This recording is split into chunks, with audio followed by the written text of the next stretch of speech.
After remarrying Evan, I became the perfect wife who no longer checked his whereabouts or his phone.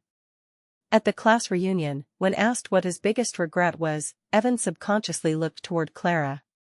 Someone, having drunk too much and speaking without restraint, that goes without saying. Evan's biggest regret must be not marrying the school beauty twice. He even divorced for her back then, but couldn't resist someone clinging like a plaster and insisting on remarrying.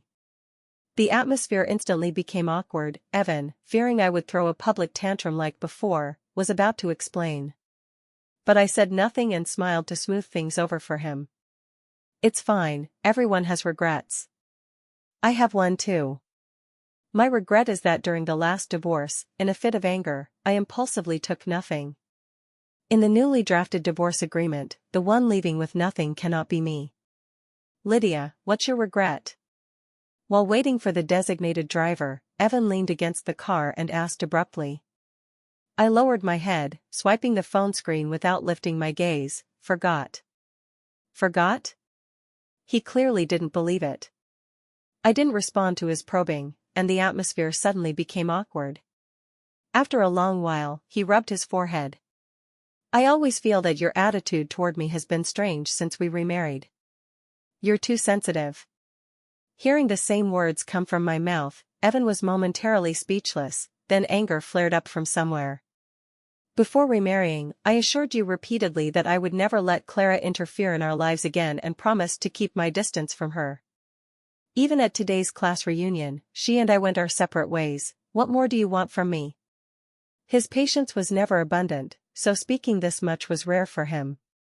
I've said it so many times, if it weren't for Clara's father sponsoring me back then, I could never have left that small fishing village.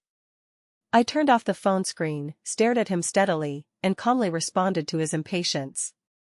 You don't need to explain, I know. I had heard the same words countless times. That's why I could endure, after graduation, Evan going to great lengths to exceptionally recruit Clara into the hospital and keep her by his side. That's why I could endure her frequent appearances in our lives, even on our wedding anniversary, where there would be a third chair. That's why I could endure them sharing every detail of their daily lives, while his responses to me were always cold and curt. But until that time when I returned early from a business trip and saw them entangled naked together, I couldn't endure it anymore. I proposed divorce, preferring to leave with nothing just to cut ties with him sooner. Unexpectedly, soon after, my mother was diagnosed with a malignant tumor and needed surgery. Coincidentally, this surgery could only be performed by Evan. So, I went to beg him.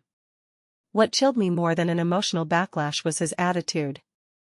Lydia, you know I've been very busy since becoming director.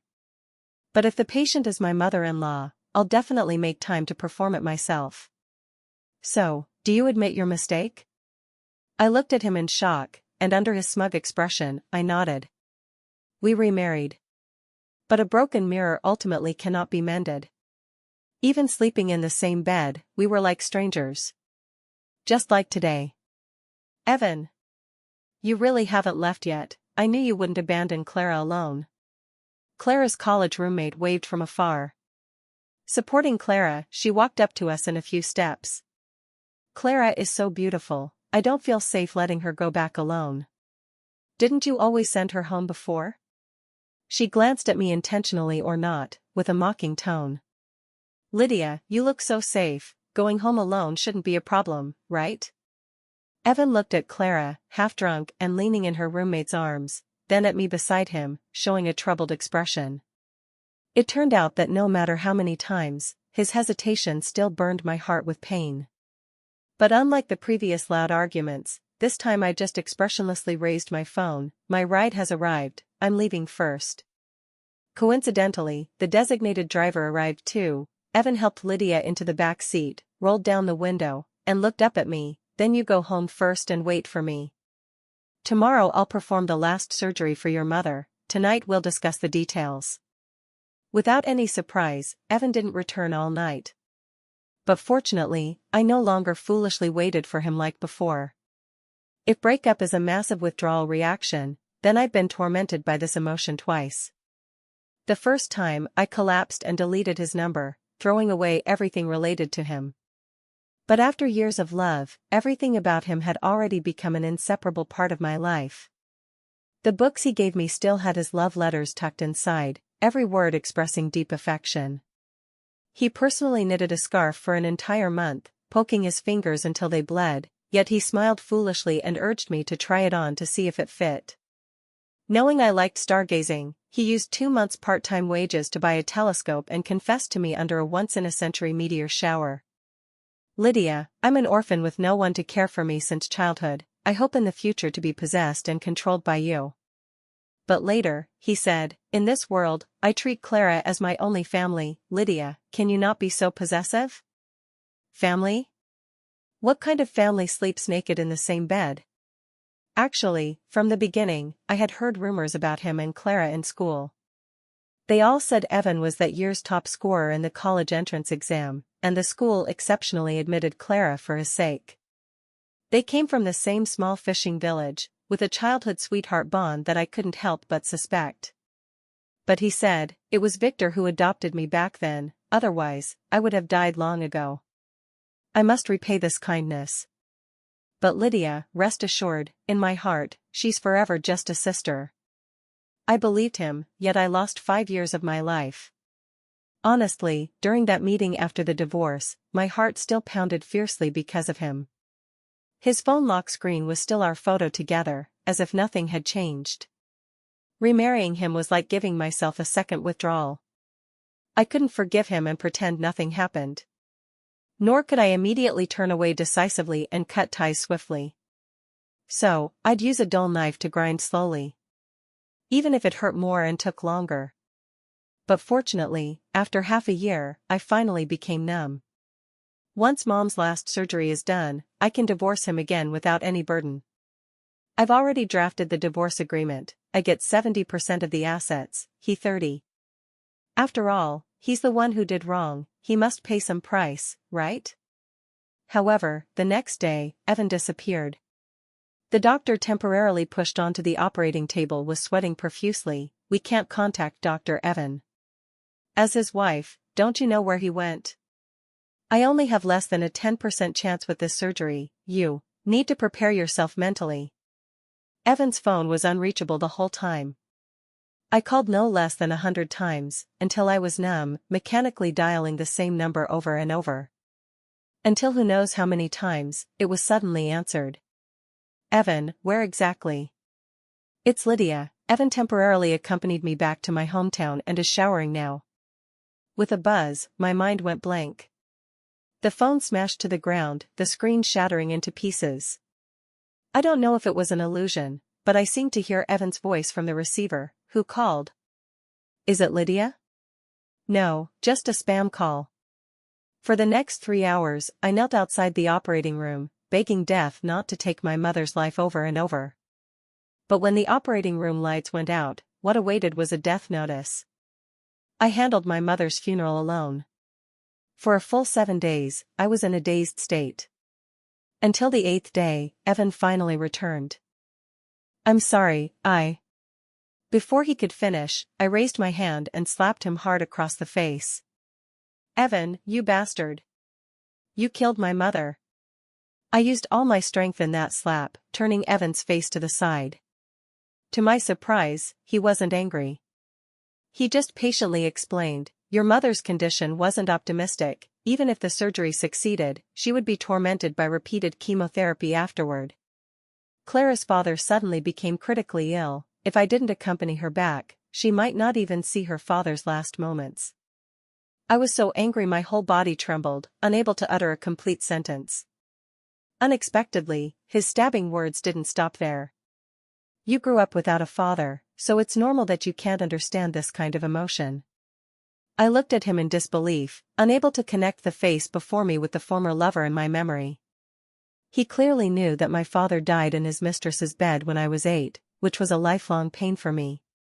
Back then, he had held me protectively with heartache, swearing to be good to me for life. At this moment, I completely lost it.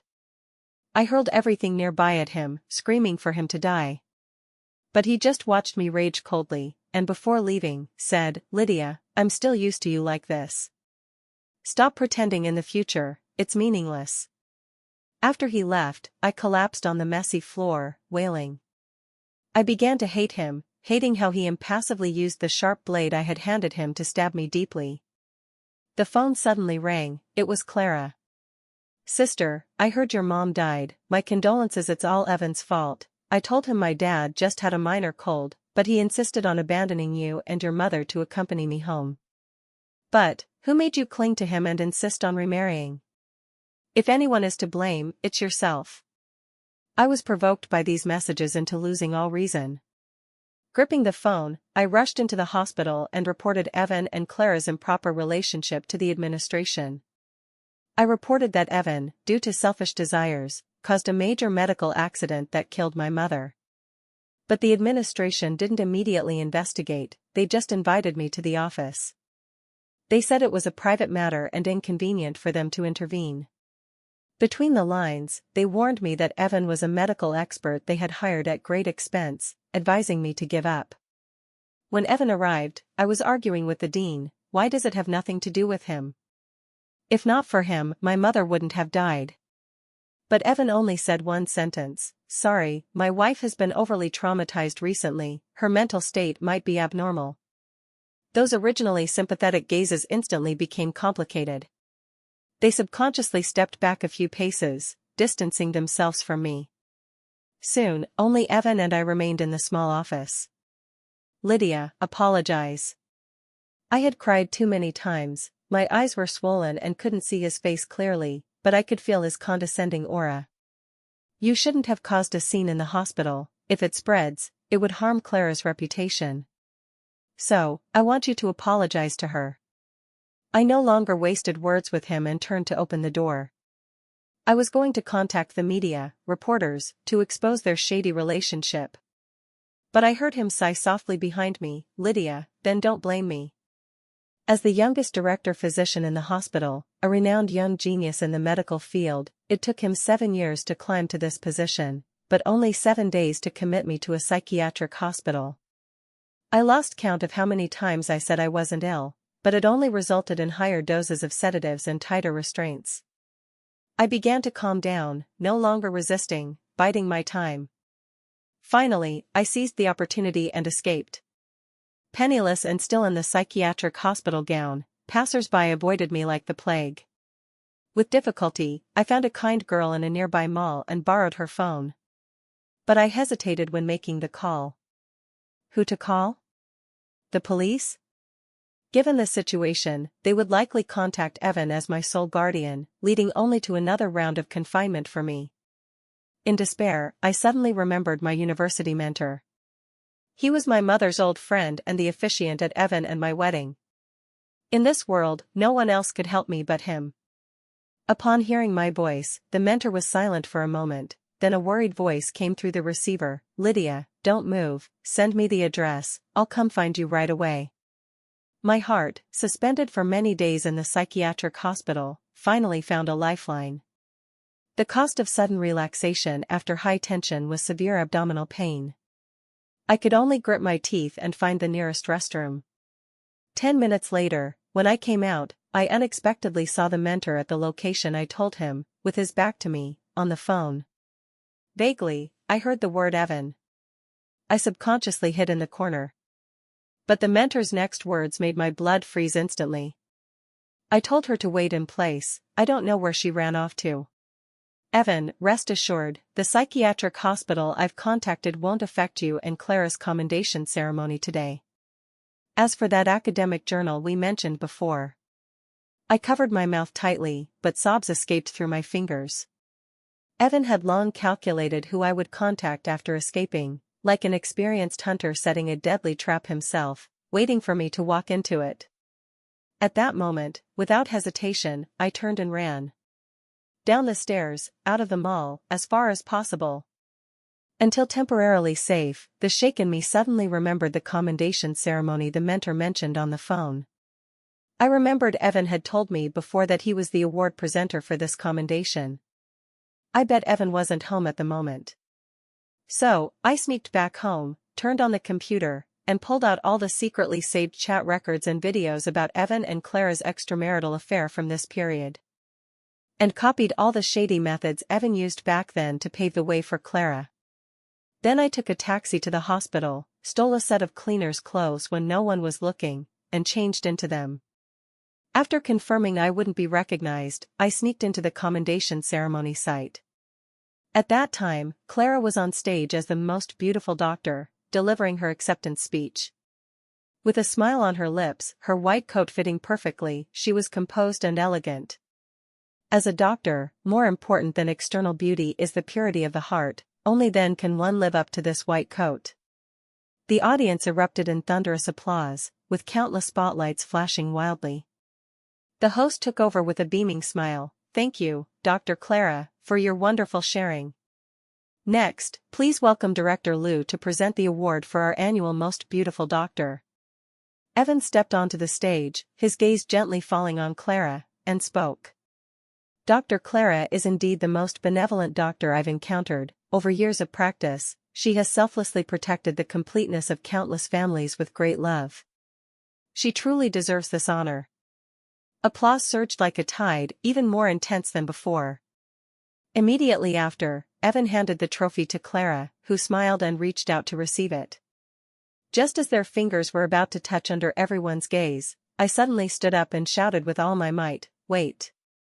The host was stunned. "This lady, who are you?"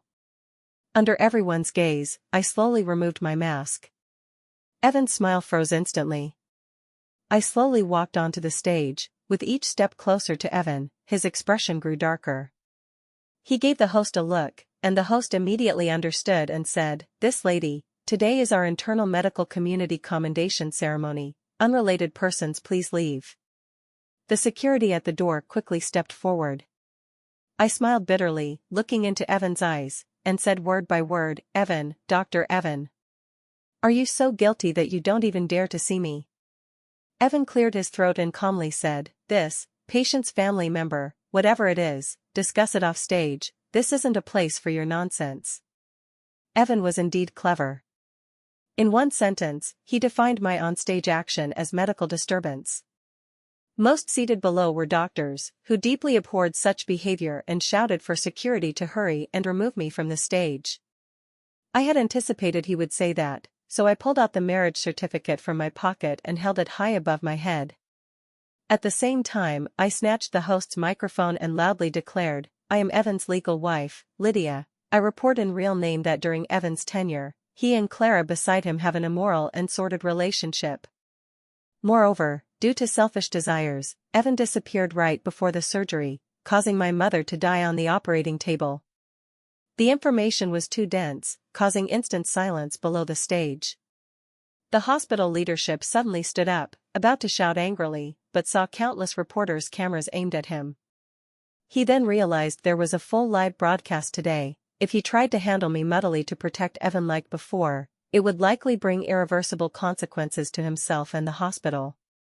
He switched to a hypocritical smile. "Oh, it's Evan's wife. Whatever it is, you two should discuss it behind closed doors, not cause a scene in such a big occasion." He exchanged a glance with Evan, who frowned and tried to grab my arm, but I hastily dodged. I had long known Evan and the administration were birds of a feather, and the only ones who could help me on site were those completely unaware, like the reporters. "Dear reporters, esteemed experts in the medical field, I ask, does a person unworthy of their position deserve to stand on stage presenting awards? Does a woman who repeatedly destroys others' families deserve the honor of Most Beautiful Doctor?" Every word of mine was resounding, silencing the audience below for a moment. Finally, someone asked, "Lady, do you have evidence for what you said?" "Of course." I raised the USB drive in my hand and handed it to a staff member. Seeing this, Evan gritted his teeth, stepped forward, and sternly shouted, "Lydia, how long will you keep making a fuss?" He turned to the crowd with a weary apologetic expression. "I'm sorry everyone, my wife has." However, just as he opened his mouth, I quickly interrupted him. "The innocent have nothing to fear, Dr. Evan. If you're not wrong, there's no need to feel guilty. Today's live broadcast has over 100,000 viewers. If because of your evasion, the outside world questions the entire medical community, can you bear that responsibility?" Evan froze in place, the unsaid words stuck in his throat. Below the stage, several highly influential medical authorities nodded in agreement. I, Lydia, swear here, if what I said is false and affects Mr. Evan and Ms. Clara, I am willing to bear legal responsibility. But I just want justice. Soon, the staff had projected the evidence I provided onto the big screen. Screenshots scrolled by, all of Clara's indecent flirtatious words to Evan. Groups of photos and videos played, intimate shots of the two traveling freely under the guise of business trips. Pieces of evidence showed Evan forging her school records and spending heavily to pave her way into the hospital. All this evidence was quietly collected by me over the half-year since remarrying him. As I said, leaving with nothing in the last divorce was my biggest regret. The screen froze on a chat screenshot, the provocative message Clara sent me after learning of my mother's death. My dad just had a minor cold, but he insisted on abandoning you mother and daughter to accompany me home. The large words were clearly displayed on the screen, eliciting sighs from below. Clara nervously gripped Evan's arm, her face showing uncontrollable panic. Evan gave her a reassuring look. When looking at me, a trace of complexity flashed in his eyes. He quickly spoke, "Sorry, my wife suffers from severe mental illness and delusions. All this evidence is forged based on her fantasies. As her guardian, I will commit her to a psychiatric hospital for life. Please forgive her nonsense."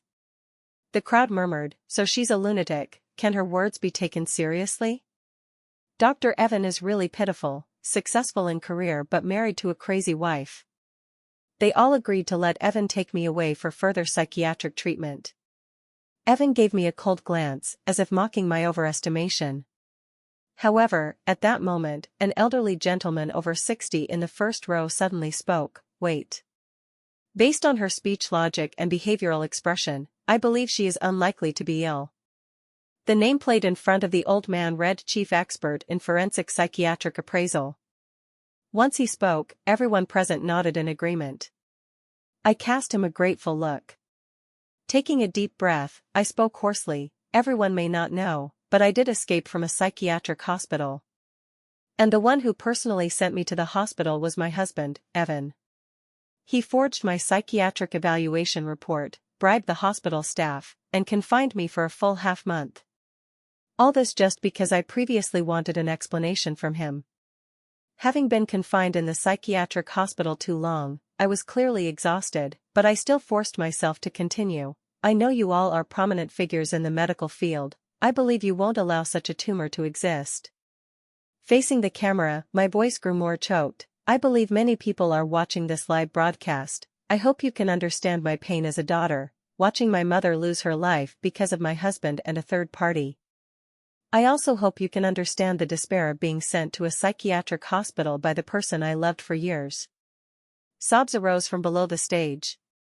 Some empathetic reporters had red eyes, loudly saying they must report this to give me justice. More and more people directed hateful gazes at Evan and Clara, clamoring to investigate thoroughly and for the hospital to expel this hypocritical pair.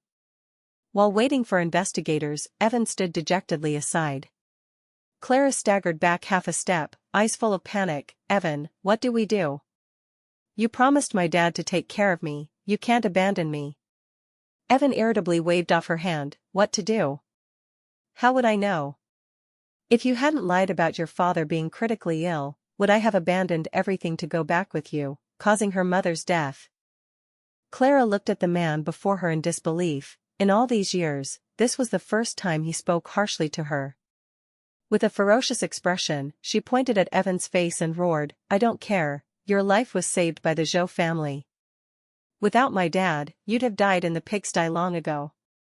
You must repay this kindness for life." Watching the former childhood sweethearts now biting each other for their own interests, I turned my face away, but no faint pleasure flashed in my heart. This incident soon exploded into intense discussions online. Under the supervision of numerous media and netizens, I underwent a formal psychiatric evaluation. The results showed I had no so-called mental illness or delusions, only moderate depression. This made netizens even more outraged. Some even dug up Clara's misdeeds during university, saying she often had Evan add her name to others' academic journals, and she frequently failed courses, originally unqualified to graduate. And Evan's improper methods to pave her way privately were confirmed. In the face of ironclad evidence, the administration could no longer protect Evan as before. A month later, both Clara and Evan were dismissed. They were blacklisted in the industry, barred for life from employment in any formal hospital. As for me, I hired the most renowned divorce lawyer in the field to handle this divorce lawsuit. Unexpectedly, at this stage, Evan refused to sign the divorce agreement. Is he dissatisfied with the asset division? The lawyer shook her head. He said even leaving with nothing is fine, but before that, he wants to see you once. Meeting Evan again was in a familiar coffee shop, the one where he worked part-time when I first met him. He seemed to have arrived earlier. Upon seeing me enter, he stood up from his chair at once. "Lydia, I knew you would see me." He looked much thinner than a month ago. His usually neatly groomed chin now had dense stubble. "What's the matter?" I got straight to the point. Evan was stunned, his fingers uneasily clutching his hem, awkward like the day I first met him when he accidentally spilled coffee on my laptop. Over these years, fame and status had gradually eroded his heart, allowing him to achieve far beyond his peers, but also making him arrogant, unfamiliar, and detestable. I still remember our first meeting. It was my first day at work, and I accidentally damaged your computer. I was very panicked then, with only 500 yuan on me, but you smiled and said no need to compensate. I coldly interrupted his reminiscence and pushed the divorce agreement in front of him. "Evan, I'm not here to reminisce with you." Sadness flashed across his face. I know, Lydia. I just want to ask, is there really no possibility between us? These days, I've gone through a lot. Compared to losing those vain titles and status, what I can't accept more is losing you. I know I was wrong. Clara's family has kindness toward me, so I hurt you repeatedly for her, even when she actively threw herself at me saying she liked me. I didn't push her away. Evan grew more emotional as he spoke, his eyes reddening. But my heart was completely calm, unlike our meeting after the last divorce. Back then, I still felt moved by him. Honestly, at that time, more than resentment and hate, it was grievance. And grievance means still having feelings for that person. However, now, besides feeling annoyed, I have no emotional fluctuations. I think I've finally endured this withdrawal process lasting over half a year. Just as he wanted to say more, a resentful female voice suddenly came from behind. "Evan, I knew you came to see her." Clara slowly walked over. She wasn't wearing makeup but was still beautiful, even with a fresh, natural charm. What surprised me was her slightly protruding abdomen. "What are you doing here?" Evan was clearly surprised, his gaze toward me tinged with panic. Clara saw the divorce agreement on the table and gently held Evan's hand. "I already have your child in my belly, Evan. Are you going to abandon us, mother and child?" Evan weakly opened his mouth but ultimately said nothing. "We came out of the small fishing village together, we are from the same world. Even if you have nothing now, over these years I've saved quite a bit, enough for a comfortable life." She glanced at me, eyes faintly jealous. "As for Lydia, for these born with a silver spoon misses, do you expect her to have any true feelings for you?" "Evan, believe me, I'm the only one who truly loves you." Evan's facial emotions became complex, regret, entanglement, and a resigned sigh. Ultimately, he picked up the divorce agreement and signed his name on it. Another month passed. My divorce case with Evan soon had a judgment. As the at-fault party in the marriage, I received most of the assets. I left the house we shared to him. Not out of pity, but because I knew not to drive him to desperation. For someone like Evan, if truly cornered, he might do something irreversible. With the post-marriage divided assets and my mother's inheritance, I had enough for a worry-free life. I took out some money to open a flower shop, enjoying the moments of watching flowers bloom by my own hands. But I also knew Evan often secretly watched me from across the street.